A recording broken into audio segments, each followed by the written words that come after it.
the key to an independent income in the eyes of those like Kevin Swan who drive for Uber. Here is our Uber. Bo? Hey, Kevin. Hey, how's it going? Good, how are you? I'm doing excellent. Come on in. Good, good. Kevin does it full time, spending 50 to 60 hours a week chauffeuring Pittsburghers across the city. Uber keeps 25% of each fare paid by the riders. Kevin keeps 75%. Or at least that's how it's supposed to work. It's not fair. Kevin is referring to growing concerns about problems with Uber's pricing and payouts. Examples posted to blogs like therideshareguy.com claim some inconsistencies. It's a lot of different states, a lot of different cities, and I've heard drivers here complain about fare discrepancies, so I'd like to see firsthand. So Kevin teamed up with Action News Investigates to find out if it's happening here. Destination is going to be 400 Ardmore Boulevard. Step 1, going on my phone into the app and requesting a ride. Kevin was right next to me, so his app pinged, picking him as my driver. It's telling me that the fare is going to be $9.75. With my upfront price on my screen, we headed from East Liberty to the WTAE studios in Wilkinsburg. All right, so it's saying 22 minutes, about 6 miles. Uber says the upfront price you see is what you'll pay. Sounds good. All right, here we are. But when we pulled up and the ride ended, I was charged $12.46.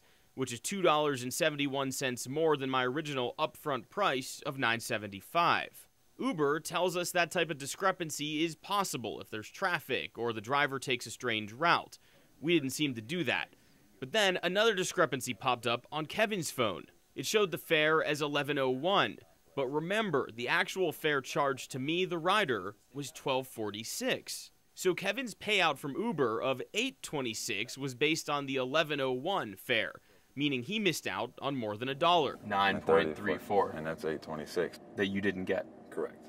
And who got that money? Who got that money? I assume Uber does. I don't get it. How does that make you feel?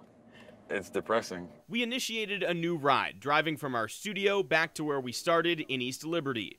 This time, my upfront fare was $11.20, and at the end of the ride, it stayed as $11.20. Good.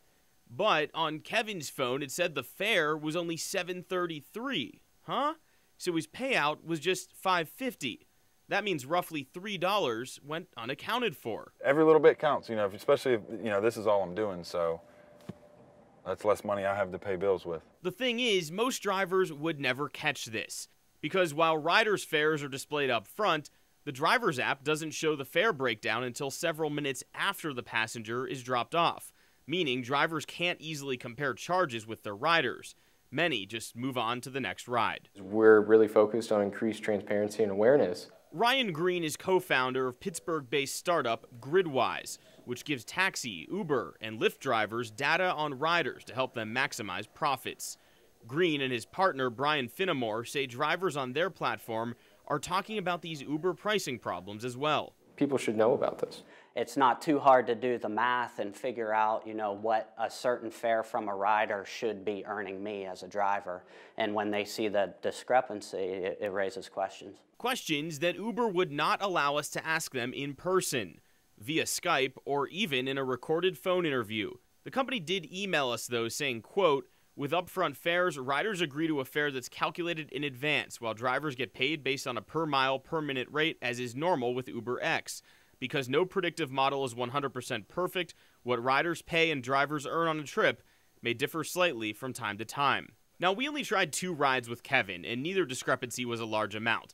But Kevin is concerned that if it happens frequently, he could be losing a lot of cash over time. It's what made Kevin willing to partner with us and test the system, even though he's concerned Uber might not be happy with him. There is that factor in the back of my head, but if it brings to light what's going on, I would rather not work there than work somewhere and they have unfair practices.